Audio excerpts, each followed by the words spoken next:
ओम शांति। ये संसार एक सुंदर खेल है। हम सभी इसमें खिलाड़ी भी हैं, साथ में मेहमान भी हैं। हम मेहमान बनकर ही इस विश्व की स्टेज पर परम धाम से आए हैं और हमें यहाँ से वापिस अपने घर चले जाना है। हम मेहमान हैं। मेहमानों में जब वो दूसरे के घर जाते हैं आसक्ति नहीं होती।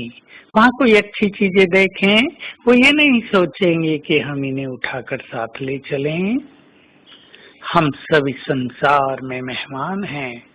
माया ने हमारे चारों ओर अनेक आकर्षण की वस्तुएं रख दी हैं। कहीं देहधारियों का आकर्षण है, कहीं सांसारिक पदार्थों का आकर्षण है, कहीं अथाह धन संपदा का आकर्षण है, कहीं बहुत सारी सुख सुविधाओं की सामग्री रखने का आकर्षण है।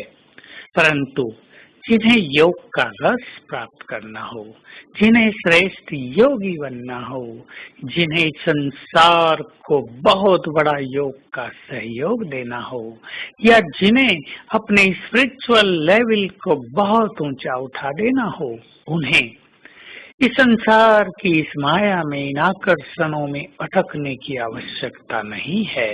भले ये बड़े लुभावने हैं, ये बड़े प्रिय लगते हैं। दूसरों के घरों में हम बहुत सारी चीजें देखते हैं तो हमें भी उसके लिए आकर्षण होता है, परंतु ठीक है, ये सब चीजें आवश्यकता की हैं, इनसे हमारी शोभा भी बढ़ती है। पर अब समय की मांग तो यही है कि हम केवल एक से सब कुछ प्राप्त करें और सभी रसों से स्वयं को मुक्त कर दें, क्योंकि जब तक हम कर्मेंद्रियों के रसों से मुक्त नहीं होंगे, जब तक हम इन आकर्षणों से मुक्त नहीं होंगे, हमें संपूर्ण ईश्वरीय सुख, ईश्वरीय रस, उससे संबंधों को निभाने का सुख मिल नहीं सकेगा। वो हमें संपूर्ण सुख देने आया है, हमारा बनकर आया है। सोचो, भगवान स्वयं बैठकर कहते हैं, बच्चे मैं तुम्हारा हूँ, तुम मेरे हो। कितनी बड़ी बात हो गई।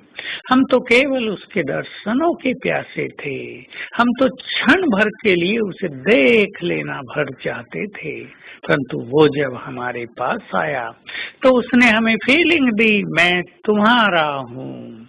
प्यार के सागर ने अपना प्यार हम पर बरसा कर कहा, देख देख लो बच्चे, मैं कैसे प्यार का सागर हूँ। मैं सबसे प्यार करता हूँ, अनकंडीशनल प्यार करता हूँ। मेरा प्यार निर्मल है, निष्काम निस्वार्थ है।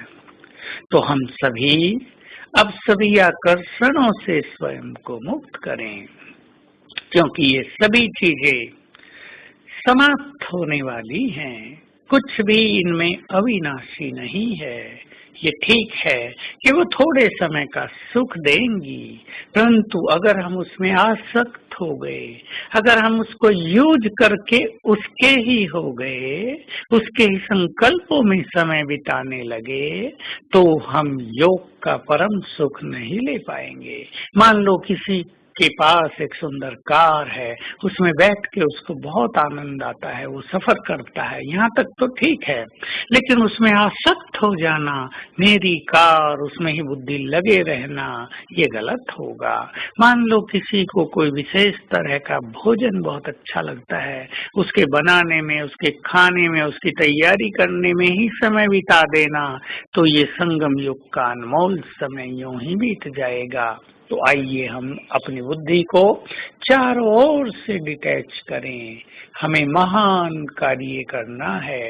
जिन वस्तुओं को हमें छोड़ कर जाना है, उनसे अनासक्त हो जाएं। यूज करें, पर अनासक्त भाव से यूज करें, तो वही चीजें हमें बांधेंगी नहीं, हमें सुख प्रदान करती रहेंगी और हमारे ईश्वरीय मार्ग में हमारी सहयोगी भी बनी रहेंगी। तो आज सारा दिन इस स्वमान का अभ्यास करेंगे। इस विश्व ड्रामा में मैं हीरो एक्टर हूँ और इस संसार में मेहमान हूँ।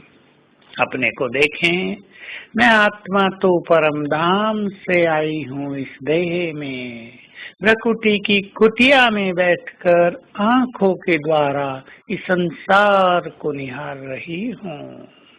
मैं तो इस देह में गेस्ट हूँ। बाबा भी इस धरा पर आए और मुझे भी साथ में लाए हैं। आज इसकी फीलिंग करेंगे, बाबा के साथ मैं भी हूँ, उसकी शक्तियाँ मेरे साथ हैं। ओम शांति।